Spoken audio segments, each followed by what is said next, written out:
Muy buenas tardes con todos. Este pasado 10 de abril se conmemoró el Día Mundial de la Ciencia y la Tecnología, cuyo objetivo es destacar la importancia del desarrollo de la ciencia, el conocimiento científico y la labor investigadora en nuestra sociedad. El tema es tan relevante y oportuno actualmente que el Grupo TECNE, concebido hace un año en la Facultad de Ciencias Administrativas de la Escuela Politécnica Nacional, está promoviendo espacios para discusiones y debates sobre tecnología, ética y sociedad, que permitan reflexionar sobre las necesidades de la sociedad y los desafíos mundiales. El término griego, vale la pena indicar, engloba todo lo que hoy se entiende como técnica, tecnología y bellas artes. Estas reflexiones se imponen como importantes porque tanto la toma de conciencia y el compromiso del gran público con la tecnología, así como la participación ciudadana, son esenciales para que todos contemos con información suficiente para tomar decisiones razonadas a nivel personal y profesional. Uno de los temas analizados es la necesidad de que la universidad analice el impacto de la tecnología en la gestión y la regulación de las diferentes modalidades de estudio. La pandemia puso de manifiesto la necesidad de replantear cómo enseñar, cómo impulsar la innovación y hacia dónde dirige la investigación científica.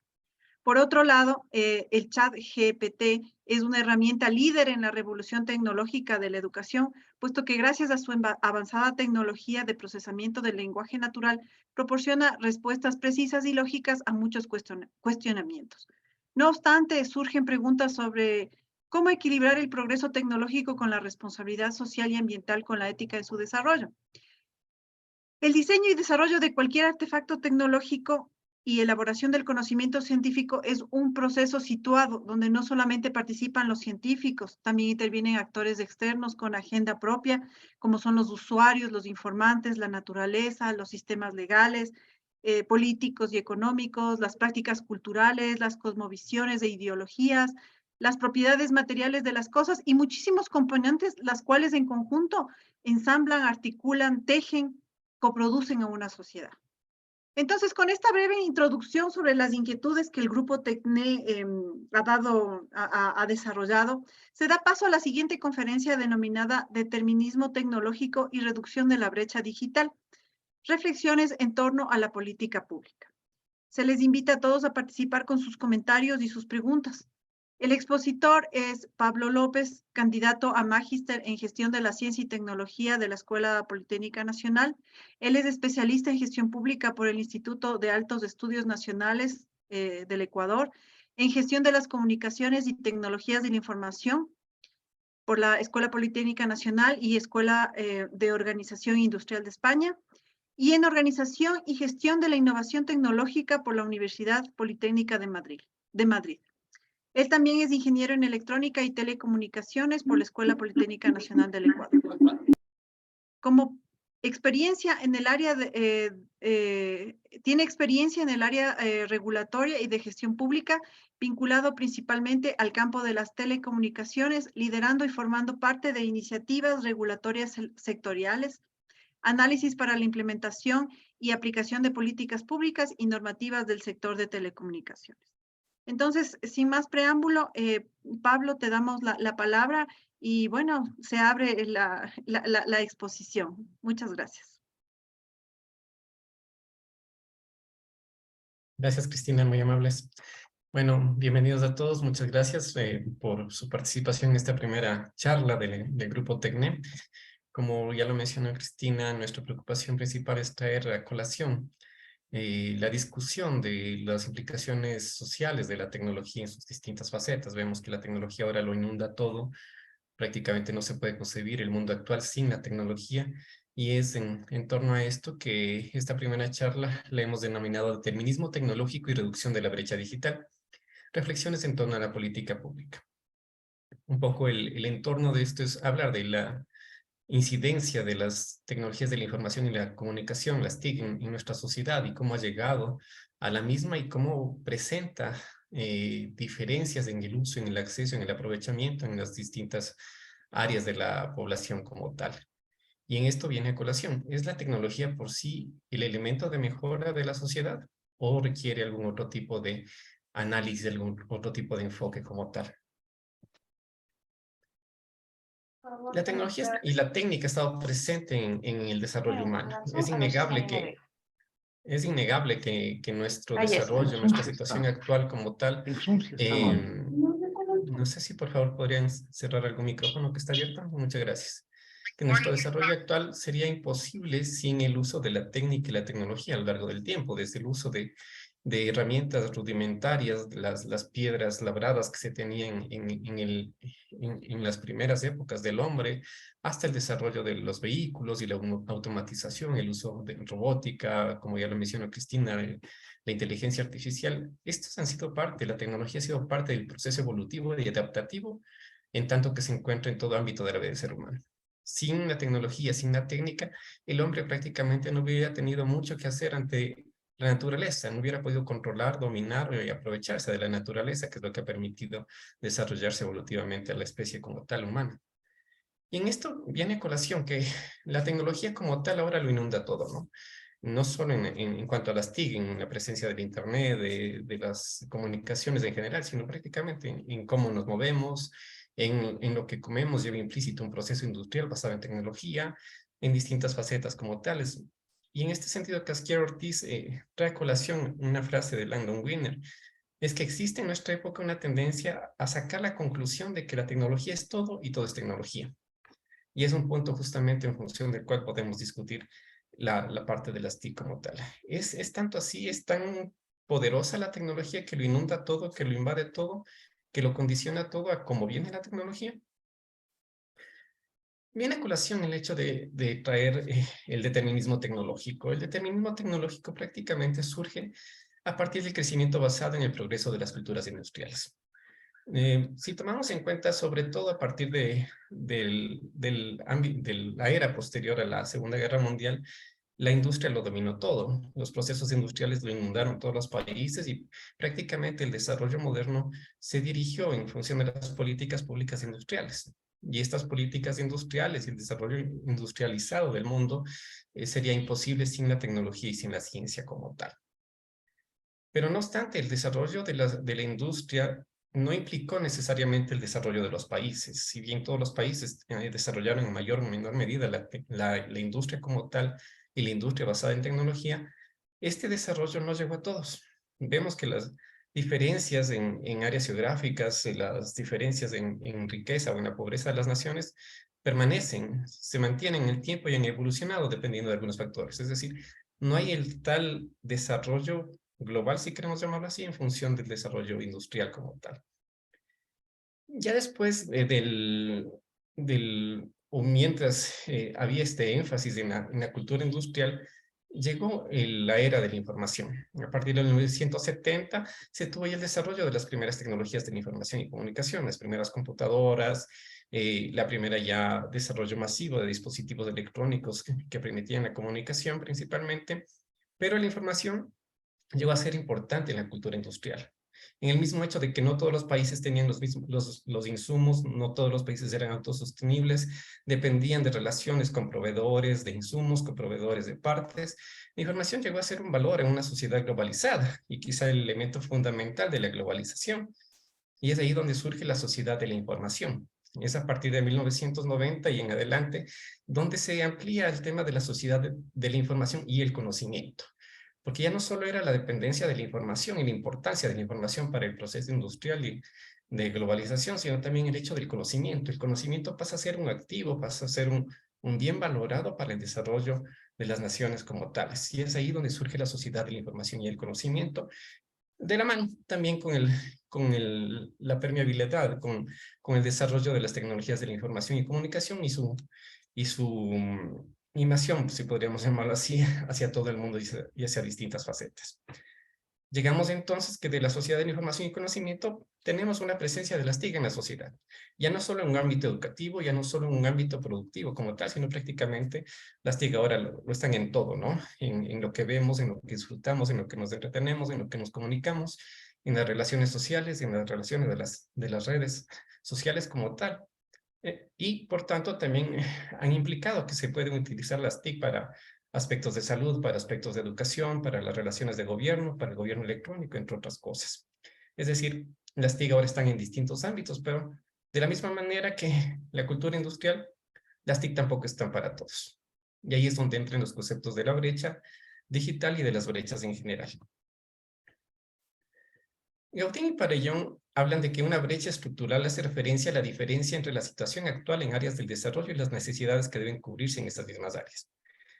Esto es una definición amplia, digamos, no existe una sola clasificación de las brechas estructurales, pero principalmente están ligadas a lo que es pobreza, a lo que es electricidad, acceso a salud, acceso a educación, aspectos que las naciones consideran como importantes y pilares fundamentales para el desarrollo y el bienestar de las naciones. Y en este caso, una brecha que viene a ser una comparación prácticamente entre lo que se tiene y lo que se aspira a ser o lo que debería ser. Y es donde empieza un poco la discusión, ¿no? Es, ¿qué es lo que debería ser? ¿Hacia dónde se debería llegar? ¿Cuál es el límite o cuál es el objetivo? ¿Cuál debería ser ese objetivo? Y aquí viene ya en un contexto más de las TIC, la brecha digital. Es una diferenciación en cuanto a las personas, las instituciones, los países que pueden acceder a las TIC de forma general o de forma particular y los que no pueden hacerlo. Esta definición también de brecha digital viene a ser una definición que no es universal, que cada quien la puede interpretar de distintas maneras. Inicialmente, la brecha digital nació en el entendimiento del dividendo digital de Estados Unidos, donde prácticamente la distinción entre quienes tenían o quienes podían acceder a Internet y quienes no lo podían hacer era la brecha digital. Es decir, yo tengo o no lo tengo. Pero con el impulso permanente de las TIC, la mayor difusión de las TIC en distintas esferas, esta brecha digital ha ido cambiando en su concepción. Ya no es solo el hecho de que alguien puede o no puede acceder a un servicio de Internet o a utilizar las TIC en general. Y una segunda fase es, puedo acceder a las TIC como tal, pero no las utilizo. ¿Por qué no las utilizo? Porque simplemente no las conozco, no sé cómo sacar provecho de ellas, o simplemente no está en mi esfera de interés como tal. Ese sería un segundo nivel de brecha digital. Y un tercer nivel, el más reciente quizá es, yo ya tengo puedo acceder a los servicios de telecomunicaciones, puedo acceder al Internet, sé cómo utilizarlos, puedo manejar de distintas maneras las TIC como tal, pero ¿qué provecho saco de ellos?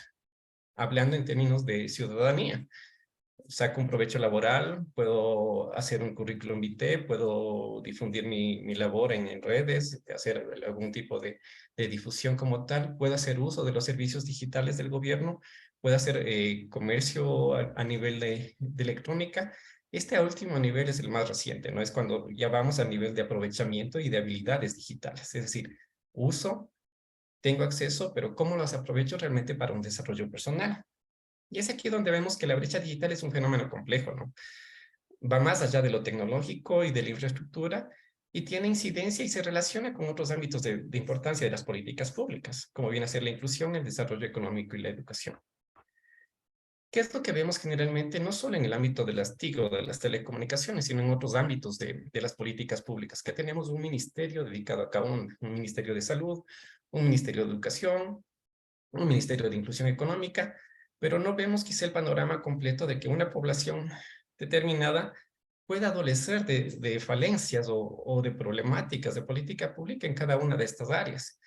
Y las brechas entre sí van a relacionarse, van a condicionar ciertos comportamientos o ciertos desarrollos. Si una población como tal tiene problemas de pobreza, no tiene una asequibilidad adecuada a servicios de telecomunicaciones, no puede comprar un equipo de telecomunicaciones o no tiene electricidad, ¿cómo podemos esperar que esas personas se integren a la sociedad de la información y el conocimiento? ¿O cómo podemos esperar que tengan una necesidad mayor de las TIC cuando realmente la necesidad inmediata puede ser un poco más primaria, si la podemos llamar? Entonces vemos que la brecha digital en conjunto con el resto de brechas estructurales marcan un escenario en el cual quizá está un poco alejado del espíritu general de las políticas públicas. Y en esto entramos un poco a discutir las políticas públicas. En general, la concepción de la política pública es una acción que se realiza desde el gobierno para resolver un problema social que entra en la agenda de las políticas públicas. Es decir, alguien lo identifica, alguien lo caracteriza y alguien lo incluye dentro de un proceso de política pública, pasa a la agenda gubernamental y el gobierno hace o determina las acciones a seguir. Ya con problemáticas y con situaciones que tradicionalmente tienen aspectos permanentes de ser solucionados, de ser tratados y empleados como tales, vemos que ya no es tanto el proceso de identificar la problemática de política pública, sino que esté adecuadamente concebido en la agenda de política pública como tal. Y aquí entramos en temas como la salud, como la educación, como la economía e incluso las telecomunicaciones. Es visto por algunos autores de que el establecimiento de la política pública viene a ser una imposición de y desde lo dominante, de una cultura dominante. No es necesariamente un tema netamente ideológico, sino es el tema de que quiénes hacen la política pública, quiénes lo desarrollan, quiénes esquematizan la problemática y quiénes proponen las soluciones. Realmente las proponen quienes deberían o quienes son parte del problema o conocen más del problema, o las realizan un grupo de terceros, si queremos llamarlo así, que cumplen su función dentro del Estado, pero no necesariamente están relacionados directamente con la problemática. Y en esto vemos un poco a nivel de las TIC principalmente, al igual que en otros esquemas, que el Estado como tal, los Estados son parte de organizaciones internacionales, tienen compromisos internacionales, en los cuales justamente con el tema de desarrollo industrial se desarrollaron por parte de estos organismos agendas y programas internacionales para el desarrollo. Es decir, esquemas en los cuales prácticamente al haber una problemática mundial, si queremos llamarlo así, o una orientación de desarrollo mundial, se establecían agendas y acciones que pueden ser tomadas por los gobiernos para poder, ser implementadas como parte de sus políticas públicas. En esto viene temas de infraestructura, viene temas de salud, de alfabetización, de distintos aspectos, ¿no? No necesariamente esto es algo malo, sino que también la crítica que se tiene es que se tiene que saber cómo adaptar las cosas y cómo aplicarlas en un estado como tal. Es donde entra el aspecto de la diffusion policy. ¿Qué es la diffusion policy? Es cuando el Estado toma justamente estos referentes internacionales y tiene que aplicarlos a su política pública o los aplica a su política pública.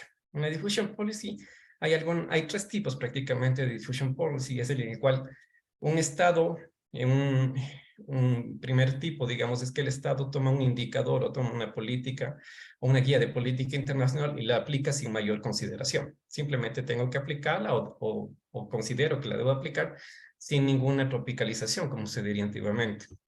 Una segunda es donde yo puedo, de alguna manera, reflexionar qué es lo conveniente para aplicar en el país, cómo debería aplicarlo a nuestra realidad.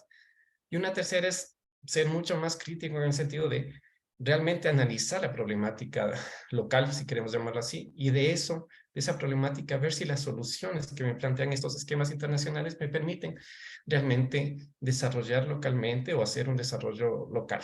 No basarme en un esquema internacional por basarme en un esquema internacional, sino ser lo suficientemente crítico para entender la realidad local y en función de ese entendimiento, ver cuál es la política más apropiada. En estos esquemas internacionales y en estos aspectos es donde entramos justamente al análisis de brechas estructurales y también de indicadores. Las brechas también son parte de estos programas, ¿no? Los programas que son a veces de incentivo a la salud, programas de desarrollo a la educación, programas de desarrollo de infraestructura vial, etcétera, etcétera. Los indicadores también son parte de estos compromisos internacionales, ¿no? ¿Cuál es la ventaja de estos indicadores? En que de alguna manera son probados, pero también entran dentro de esta crítica, si queremos llamarlo así, de que debemos saber aplicarlos como tales. Y aquí es donde entramos un poco, si nos referimos al tema de las TIC, de las tecnologías de información y comunicación, entre lo que es el tecnodeterminismo y el determinismo social. De acuerdo a Russell y Williams, el tecnodeterminismo viene dado por un cambio tecnológico como un imperativo, como que la tecnología es una entidad autónoma con lógica propia y que moldea a la sociedad para que calce a sus necesidades. Es decir, la sociedad donde se aplica la tecnología simplemente no tiene una capacidad de reacción o de resistencia o de modulación de esa tecnología. La tecnología viene, se instala y la sociedad prácticamente la sigue.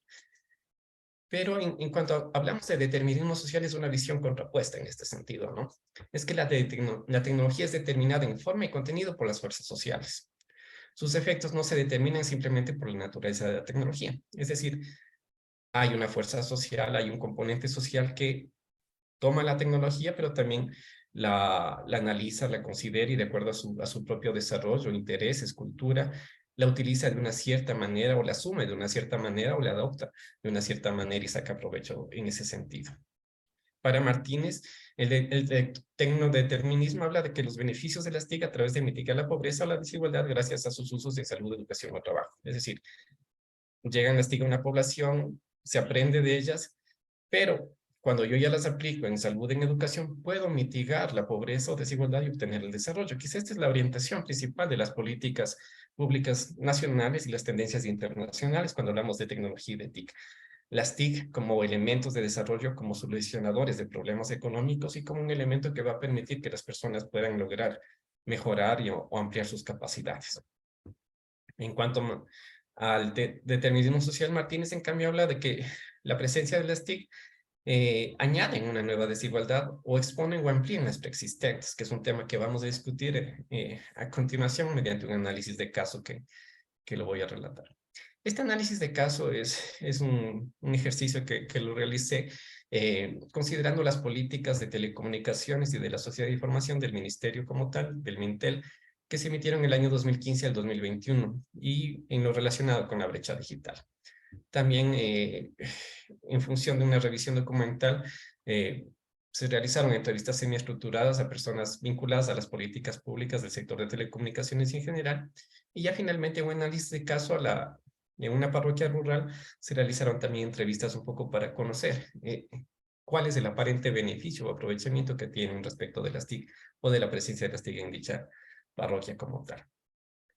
Cuando hablamos de la revisión documental de los documentos de política pública del Mintel, fueron un total de 6 documentos como tales emitidos en el periodo que les mencioné, 2015-2021, vemos que no hay una participación ciudadana. El ejercicio de la política como tal está realizado en función prácticamente de lo que las entidades del sector ejecutivo del gobierno lo realizan, amparados en sus instituciones, ¿no? Y también de las empresas, tanto públicas como privadas, que están relacionadas con las políticas públicas. Hay una escasa participación de lo que es la academia, bastante puntual, bastante reducida, y hay una nula participación ciudadana, o al menos no se evidencia de los documentos de política pública que haya realmente una participación o interés ciudadano. Menos aún de cuando hablamos de lo que es áreas rurales, gobiernos seccionales, comunidades que incluso por constitución deberían ser partícipes de las políticas públicas que las afectan.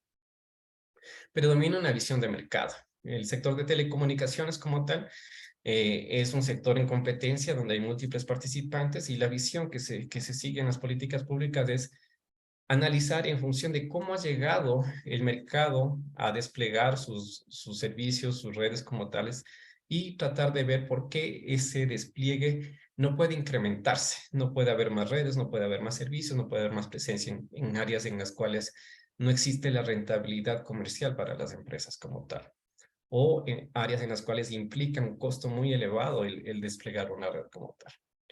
Hay poca información de contexto sociocultural y económica de las regiones del país. Prácticamente lo que se maneja en los documentos son balances y tendencias a nivel nacional. No hay un desglose hacia lo que puede ser lo rural, lo urbano como tal, salvo ciertos indicadores. Y este es un aspecto importante porque generalmente la mayor parte de lo que es de la brecha digital se realiza entre una comparación entre cómo está el estado de las TIC de uso y de presencia de las TIC en lo urbano versus lo que está en lo rural. Es decir, la brecha es un comparativo entre lo rural y lo urbano. No obstante de que existen otro tipo de brechas digitales que pueden ser por edad, pueden ser por género, distintos componentes como tales, ¿no? Pero no hay este contexto sociocultural como para ver qué aspectos inciden en que las poblaciones rurales, aparte de los problemas de despliegue de red, pueden presentar para no tener una adopción un poco mayor de lo que es el uso de las TIC. Y finalmente se ve lo rural como homogéneo.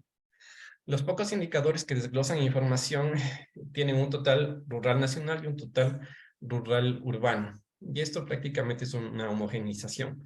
No podemos hablar de condiciones similares, a pesar de que pueden tener brechas del mismo contexto entre una región de la costa, una región del oriente como tal, en plena selva, o alguien que reside en el páramo como tal. Pueden existir las mismas brechas, pero los contextos también son diferentes. Posiblemente en el páramo sí haya energía eléctrica, pero en el oriente, en un área muy alejada, no exista ni siquiera energía eléctrica. Esto cambia fundamentalmente y algunos aspectos como tales. Y a nivel de entrevistas públicas es tratar de entender también un poco cómo piensa el hacedor de políticas públicas, ¿no? Y simplemente ratificar en este caso que la cobertura y el acceso están dirigidos por el mercado. Es decir, prácticamente el mercado es el director de la tecnología como tal y cómo llega hasta el área rural en este caso. Los servicios que más se prestan como tales van hacer el interés, principalmente el Internet como tal. Y vemos aquí que hay un tema importante en cuanto a la brecha digital que fue la pandemia como tal, en las TIC. La pandemia aceleró la adopción de tecnologías a nivel mundial y nuestro país no era diferente a ello, ¿no? No obstante, sí se nota aquí que las TIC como tal generaron una mayor diferenciación en lo que es en el área rural. ¿Por qué? Porque simplemente en el área rural no existía la presencia de las TIC por problemas de asequibilidad, por problemas de que las personas no pueden pagar los servicios y obviamente esto genera que las empresas no se dirijan hacia zonas que son poco rentables, pero las imposiciones gubernamentales en el área educativa, por ejemplo, obligó a que los padres de familia hagan un sacrificio cuando lo pueden hacer, de que tengan acceso a Internet a sus hijos, pero también no todos pudieron hacerlo, obviamente, y ahí es donde entra la diferenciación, es decir, lo que veíamos hace un momento, de que las TIC pueden ahondar las diferencias como tales. Las TIC en educación con la pandemia hicieron que en el área urbana las personas utilicen con sus hijos, tengan su laptop, tengan acceso a internet, pueden usar una videoconferencia y interactuar con los profesores. ¿Qué pasó en el área rural? Muy pocas personas pueden pagar el internet como tal. Muy pocas personas van a tener cobertura realmente de servicio de datos de telefonía móvil para acceder a su smartphone. Bien, vimos que en algunas noticias había niños que tenían que subirse a árboles para tratar de captar la señal celular y compartir un smartphone entre 3, 4 niños para poder hacer sus tareas. Y dice, la solución en este caso, digamos, en esas áreas, a lo mucho fue que existan grupos de WhatsApp donde se intercambiaban las tareas o los profesores daban algún tipo de instrucción. Entonces vemos que las TIC sí fueron un elemento que eh, actuaron mayormente en la pandemia, digamos, o hubo esta ruptura, digamos, si queremos llamarla así, en la pandemia, y generaron este impacto como tal. Y en la visión de políticas públicas hay una visión tradicionalista de lo rural, no hay una definición específica y hay una falta de contexto de diferentes realidades. Es decir, vemos solo la problemática de cómo dar el servicio a las áreas rurales, pero no vemos los problemas de asequibilidad, no vemos los problemas en los cuales las personas necesitan una introducción a las tecnologías, el saber manejar las tecnologías, y no vemos también el hecho de que existen otras brechas que también necesitan ser atendidas para que la gente también pueda, al ser satisfechas estas brechas, digamos, diferentes, pueda tener una mayor predisposición al uso de las TIC como tal. Y en esto se evidencia también que no hay una información desagregada, no hay una interacción entre las entidades, no tenemos la información en la política pública de qué está pasando realmente en los territorios rurales, en los parroquiales como tales. No hay un involucramiento y no hay un conocimiento entre las distintas esferas de gobierno del país. Hablamos de provinciales, de ejecutivo, de cantonales y de parroquiales. Y sobre todo, finalmente, en esta parte hay una universalización de la tecnología. Es como una tendencia en la cual la tecnología tiene que llegar a todas partes. De alguna manera, la tecnología va a ser un desarrollo de los países, pero no vemos más allá de eso. Es quizá un discurso que quizá no está del todo reflexionado porque simplemente es como una solución mágica que con las TIC simplemente va a haber el desarrollo. Finalmente, ya en territorio, el ejercicio que se hizo fue en la parroquia rural de Pasa, en el cantón Ambato, en la provincia de Tungurahua. En el ejercicio de entrevistas semiestructuradas se pudo obtener estos aspectos principales. Primero, las TIC no aparecen como necesidades prioritarias para la población. Lo prioritario en las conversaciones era tener agua potable, alcantarillado, transporte entre las comunidades y una mejora en la economía. El agua potable es una paradoja porque de las fuentes de la parroquia de Pasa se alimenta el servicio de agua potable de Ambato, pero la parroquia en sí no tiene servicio de agua potable, a pesar de ser una parroquia colindante con las parroquias urbanas del cantón Ambato. No hay alcantarillado, son 9 comunidades que están reconocidas por aspectos geográficos, hay una distancia considerable, hay muy poco transporte. La problemática económica es bastante grande, porque es una parroquia que ¿Cómo No sé si por favor superimentar? podrían apagar algún micrófono, disculpen. ¿Cómo lograr que las comunidades? Entonces, en el aspecto económico, la preocupación era grande porque es una parroquia que tiene mucha incidencia de lo agrícola y de lo ganadero. Y el rendimiento de lo agrícola es muy poco porque prácticamente hay mucha competencia de lo que venden en Ambato y los precios dejan unos márgenes de ganancia muy, muy bajos como tales. Hay un aspecto particular de esta parroquia es que hay una serie de talleres que tradicionalmente desde hace algunos años han venido haciendo maquila de confección de camisas que de alguna manera tratan de suplirlo, pero también van desapareciendo. La actividad agrícola no tiene rendimiento económico y esto ha provocado que haya una migración y un cambio de actividad económica. Hay mucha población de la parroquia que está migrando a otras áreas del país y también incluso al extranjero porque no encuentran una fuente de desarrollo económico como tal. Pocos son los hogares que están atendidos, hay una necesidad de educación que se dio por la pandemia. Quienes han podido contratar el servicio de Internet lo hacen principalmente en función de darse un servicio a sus hijos, pero no de aprovecharlo personalmente como tal. Y también el uso de Internet se da para comunicación personal con las personas que viven ya como migrantes fuera del territorio de la parroquia. Y aquí entra un elemento importante también en este penúltimo punto, que es el hecho de que consultándoles a las personas están abiertos a conocer más, a aprender más para mejorar sus actividades agrícolas, sus actividades ganaderas o sus distintas actividades. Pero no le ven a las tecnologías de la información y la comunicación, no les ven a las TIC, no les ven a una computadora, a un smartphone como una herramienta que sirva para transmitir ese conocimiento.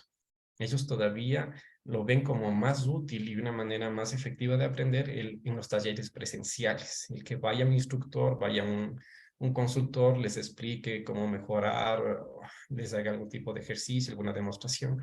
Esa es la manera que ellos todavía lo visualizan como un elemento importante para entender mejor y aprender mejor. Hay una brecha de conocimiento, pero no necesariamente implica una brecha de TICs o de necesidad de las TIC como tal. Finalmente, eh, la idea de tecnología es bastante reducida. Quizá la única idea de tecnología es el Internet, pero no está visualizado como un agente de cambio, no está visualizado como un elemento en el cual yo, si aprendo lo suficiente de Internet, puedo aprovechar y mejorar mi rendimiento agrícola, puedo cambiar de actividad o puedo aprender un poco más. Ese ámbito de conocimiento todavía no llega. La única necesidad prácticamente es la de comunicación y como mencioné, en el tema de que exista el Internet para los niños que sus papás pueden costearlo como tal. Entonces vemos que esta parroquia, a pesar de que incluso una radiobase de CNT fue instalada en el año 2016, no tiene ese aprovechamiento. Todavía hay problemas de asequibilidad. El infocentro que funciona ahí no rinde totalmente. Las personas hacen muy poco uso. Incide también en esto en el que viven en parroquias, perdón, en comunidades distantes y prácticamente van a la población de Paz, a la capital del GAT parroquial los días jueves, que es los días de feria, y pasan todo el día en la feria y muy rara vez frecuentan el infocentro. Entonces, hay presencia de servicios de telecomunicaciones, hay un infocentro, pero no hay todavía ese enlace, ese vínculo que permita que las personas conozcan, empiecen a conocer y apropiarse de las tecnologías, ni tampoco, obviamente, con mayor razón, un desarrollo o una visión de desarrollo de las TIC como tal. Entonces, vemos que si tomamos en este sentido el determinismo tecnológico prácticamente no existe en este sentido. Se presenta, hay una tecnología que está guiada desde lo urbano, desde las políticas públicas para implantarse en una parroquia. Es reducido el acceso que tienen las personas por problemas de asequibilidad o de uso, normalmente por desconocimiento, y por tanto no existe ese desarrollo que se promueve en la política pública o se espera de la política pública. Y vemos que hay una suerte de determinismo porque todavía el punto que falta para una apropiación es que justamente haya esa introducción a las personas a las TIC como tal, que aprendan a conocerlas, que pierdan un poco el miedo, que puedan saber qué provecho realmente puede haber más allá de un uso de redes sociales o de comunicación familiar y puedan empezar a sacar eso. Entonces vemos que si tomamos la política pública, no hay el famoso determinismo que podría entenderse de la política pública o de los deseos estatales. Hay una suerte de bloqueo, si queremos llamar en el determinismo social como tal, y hay un punto donde debería trabajarse mucho, que es el fomentar el que la tecnología llegue a conocimiento de las personas y llegue de acuerdo a su naturaleza, sus conocimientos, sus experiencias, a ser apropiada por las personas para que esta apropiación permita justamente los fines de cumplimiento de la política pública. Este es un ejercicio un poco breve que lo realicé para un poco poner en tema de discusión esto del determinismo, la apropiación social de la tecnología como tal. Con esto espero haber satisfecho alguna inquietud, quedo abierto a alguna consulta y muchas gracias de antemano.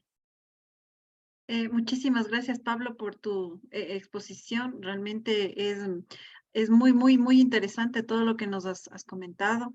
Realmente nos falta mucho como país, bueno, en muchos aspectos, ¿no? Pero esto en este caso, del uso de las TICs es básico, ¿no?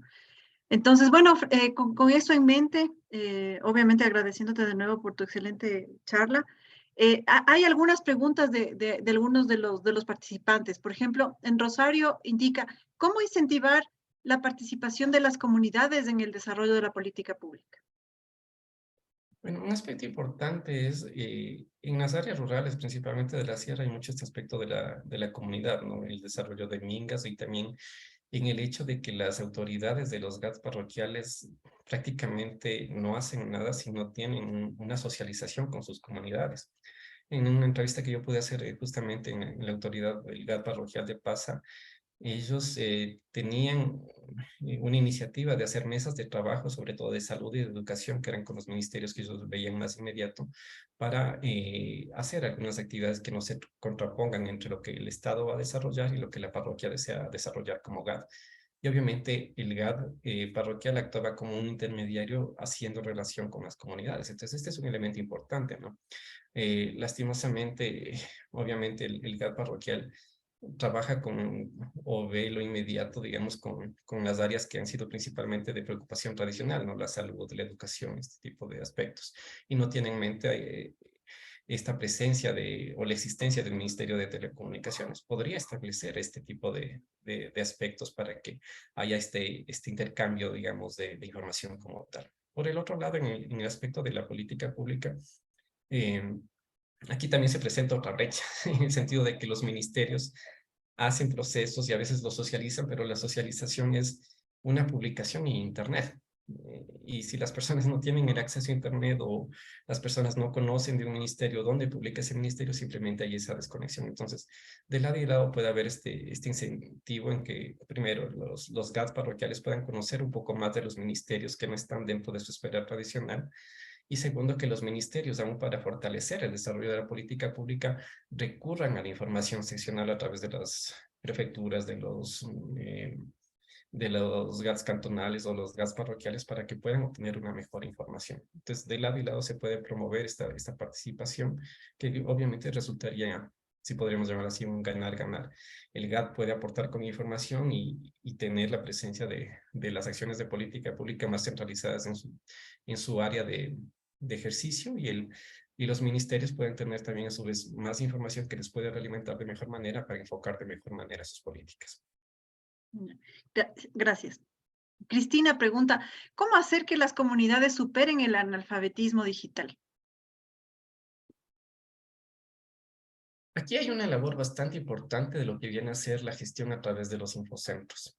Vemos, por ejemplo, y perdón que tome mucha la referencia del caso que analicé, vemos que, primero, el acceso a Internet es muy reducido, si bien hay acceso a Internet de particulares de muy pocas personas, aún la señal celular es bastante débil, inclusive, paradójicamente, la radio base de CNT que está en la parroquia no tiene muchos clientes, más a nivel ya general de la parroquia se usa otro operador privado que tiene una señal más permanente, así no tengo una radio base ahí.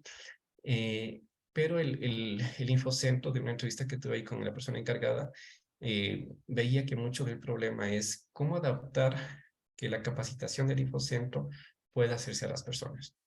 Las comunidades son distantes y la labor del trabajo de campo prácticamente es de 6 de la mañana a casi 6, 7, 8 de la noche. Si hay problemas de transporte, las personas no pueden ir en la noche al infocentro. También las personas van de las comunidades al centro poblado donde está el infocentro los días jueves, que es donde hay feria, y prácticamente por sus labores de comercio no pueden tener eso. Entonces, El problema que se presentaba ahí es cómo hacer que llegue eso. Conversando con esta persona, es tratar de hacer una suerte de infocentro móvil, si queremos llamarlo así, es llevar a las comunidades algún conjunto de una mini red de computadoras o los elementos de pantallas, ese tipo de cosas, para que las personas puedan hacer uso y no tengan que movilizarse tanto. Aquí inclusive se puede aprovechar la infraestructura que está en algunas comunidades. Por ejemplo, por aspectos de política de pública educativa, algunas escuelas, como 3 o 4 escuelas que estaban en distintas comunidades, cerraron y prácticamente la labor de las escuelas y colegios se concentran en la parte principal de Pasa como tal. Pero la infraestructura como tal de las aulas está prácticamente íntegra, sin mayores cambios. Entonces, sí se podría dividir la gestión, digamos, del infocentro, hacerle como itinerante, si quisiéramos llamarlo, para que un sábado o en ciertas horas determinadas se pueda convocar a la comunidad e ir haciendo este tipo de capacitación, podría ser un elemento importante. Bien, Verónica pregunta, si es que existe información de otros países de la región en los cuales se tengan mejores resultados en cuanto a la reducción de la brecha tecnológica y existencia de políticas públicas relacionadas. Bueno, la reducción de la brecha digital es un tema que está presente en todas las agendas de los países, ¿no? Y principalmente enfocadas en lo que son los planes de servicio universal o de acceso universal. Esto nace la mayoría de países somos miembros de la Organización de Naciones Unidas y a través de ellos de la Unión Internacional de Telecomunicaciones, que es el brazo, digamos, de telecomunicaciones de la ONU como tal. Estos temas de universalización de los servicios o universalización del acceso, repito, están presentes en todos los países. Hay distintos ejercicios, pero digamos casi todos se reducen a esta problemática. No hay redes donde las empresas no lo ven rentable.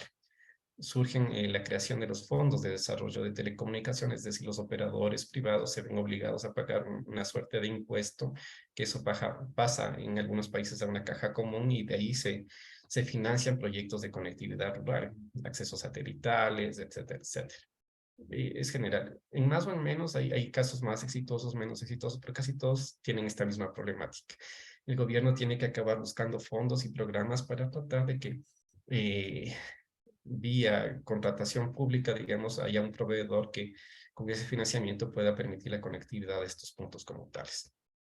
Existe abundante información, existen levantamientos en la OIT, a veces depende mucho del enfoque que se haga en los países. En el Perú, por ejemplo, no se habla mucho del nivel de división político-territorial. En el caso nuestro, el más ínfimo es el GAT parroquial. En el Perú, por ejemplo, se trata a nivel de poblaciones. Hay un catastro de poblaciones que reúnen ciertas características de habitantes, presencia de infraestructura, donde se orienta las acciones de conectividad rural como tal. Un aspecto importante que puede ser interesante, que está surgiendo en algunos países como tal, ya se está permitiendo, me parece, en Argentina, en México como tal, es el desarrollo de redes rurales comunitarias. Es decir, redes que están auspiciadas por ONGs o por el propio financiamiento de las comunidades para abastecer solo a su comunidad como tal. Esto implica la dotación de equipos de bajo costo, el uso de software no licenciado, que permite justamente esa conectividad, y las personas eh, que hacen uso de esto son los propios residentes con un pago ínfimo que es simplemente para sostener, digamos, el mantenimiento de los equipos. Esta es una iniciativa que está surgiendo, está tomando un poquito de fuerza y sí está ganando algunos adeptos en algunos países, en México y en Argentina principalmente, ya se tienen algunos temas de estos. Bien. Efraín pregunta algo relacionado con lo último que me comentaste. Dice, ¿cómo se puede mejorar la conectividad de las comunidades si se considera que las empresas proveedoras de Internet no es rentable? Sí, justamente como había mencionado, un tema que está surgiendo es de las redes rurales comunitarias. Otro tema que está surgiendo también es el hecho bueno, más que ha surgido, se ha mantenido en el tiempo, es el hecho de la necesidad de que haya un financiamiento de la conectividad rural. Realmente sí es entendible a veces la posición de los operadores porque a veces por más imposición del Estado para que despliegue una red, las redes necesitan financiamiento, necesitan mantenimiento. ¿Y de qué me sirve como operador tender una red hacia una población en la cual no van a poder pagar ese tema? Entonces, La existencia de los fondos de desarrollo de telecomunicaciones, los fondos de servicio universal es importante porque justamente permite esa implementación como tal a costos reducidos, inclusive gratuitamente a las personas. Un poco el problema de los fondos es la sostenibilidad en el tiempo, ¿no? Requieren grandes inversiones, requieren compromisos del Estado y también la sujeción normativa y obligatoria contractualmente para los operadores para que hagan los aportes y hagan las implementaciones necesarias. Existe ese tema como tal. Aquí en nuestro país, en algunos casos, es una obligación, por ejemplo, para la telefonía móvil, al menos en los contratos vigentes, el desplegar en carreteras en ciertas zonas que el país lo considere pertinente, pero siempre hay un poco de discusión. El rendimiento mayor quizá puede ser por el financiamiento de los proyectos de servicio universal. Ya. En esa misma línea, Edgar entonces pregunta, dice si es que tú consideras que es necesario o que se deba dar compensaciones económicas a las empresas prestadoras de servicios de telecomunicaciones para dar mayores despliegues a las redes y reducir la brecha digital. Bueno, más que compensaciones económicas, creo que es importante manejar los esquemas de pago de obligaciones y también de contratación pública. El pago de obligaciones está en el hecho de que por contrato o por ley yo a las empresas que doy una concesión de telefonía móvil, por ejemplo, les obligo a pagar o están obligadas por ley a pagar el 1% de sus ingresos para financiar el servicio universal. Ahí no me preocupo de nada, el Estado recibe los ingresos del 1%, hace un fondo de ese 1% y después lanza a concurso público, me invento, una conectividad para 13 comunidades rurales con estas características, determinado ancho de banda que va a servir a tantas personas, el tipo de conectividad, un invento satelital. Hay como cualquier contratación pública, ¿no? Un precio base, unas condiciones de contratación. Los operadores interesados pueden participar de estos y el ganador obviamente tendrá la obligación y el pago debido por implementar esto. Me parece que es el mejor espíritu.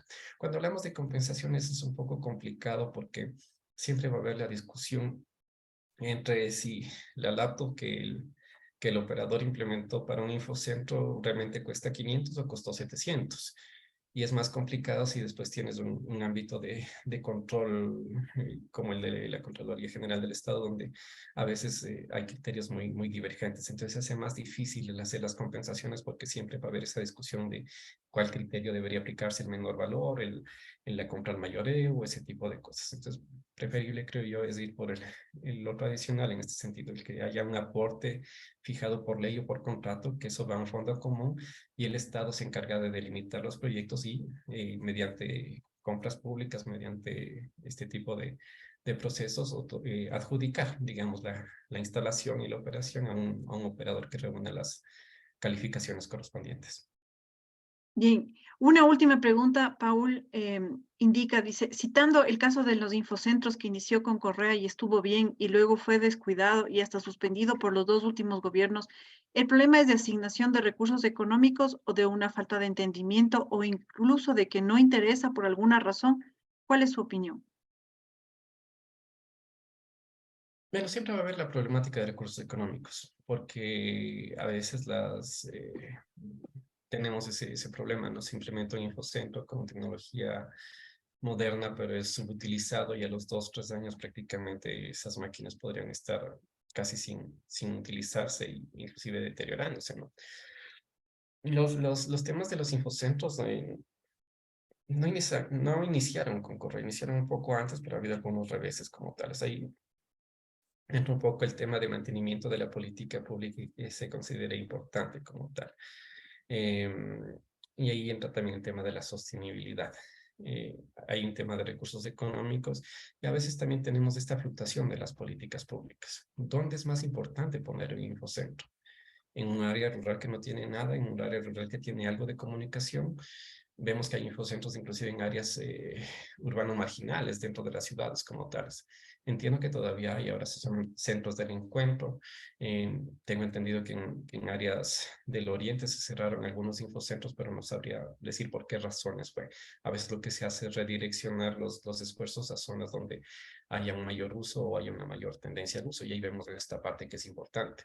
No basta solo con tener el infocentro o solo tener las redes, basta debe haber alguien o algo, una entidad, organización que se encargue de promover y darse modo, si queremos llamar así, de que la tecnología llegue a las personas, la conozcan, le pierdan el miedo y le empiecen a adoptar.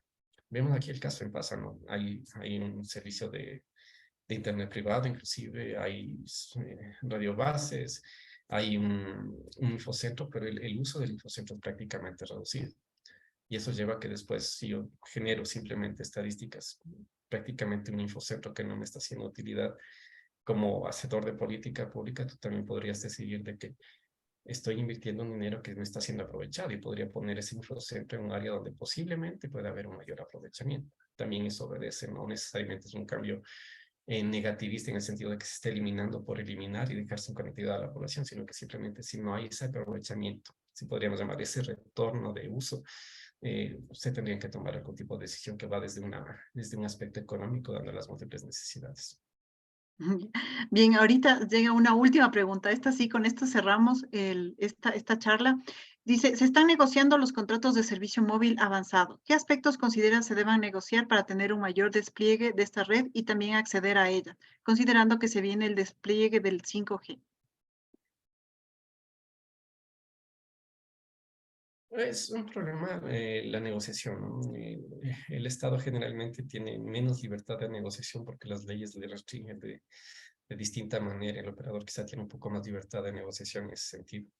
Obviamente, siempre hay una incidencia, no solo en nuestro país, sino en distintas partes del mundo, el hecho de que lo que se trata es de que lleguen servicios más nuevos, mejores servicios, precios más bajos, mejor calidad a más personas. Entonces, un aspecto que yo sé que considero importante es de que debe haber una obligación de, de expansión de la red a zonas que sean con una rentabilidad menor que la rentabilidad urbana, ya como un tema también de responsabilidad de los operadores, un aspecto que ya está manejando. El tema ahí un poco es cómo lo dirijo, cómo lo oriento, cómo tal. Ese es un tema. Respecto del 5G, soy un poco escéptico del 5G, porque simplemente en este también puede haber una suerte de lectura determinística, ¿no? El 5G se vende a nivel mundial como algo que va a revolucionar las comunicaciones, que va a permitir la robótica, la inteligencia artificial, el machine learning, la transformación digital. Pero ¿de qué nos sirve tener 5G o promover el 5G si ni siquiera tenemos una cobertura 4G adecuada en el país? Quizá lo que debamos observar es de que sí, obviamente tiene que haber una tendencia a un uso de las tecnologías más recientes, pero vemos que las tecnologías más recientes implican mayores costos y simplemente van a ingresar por donde obviamente hay mayor rendimiento, que es el área urbana.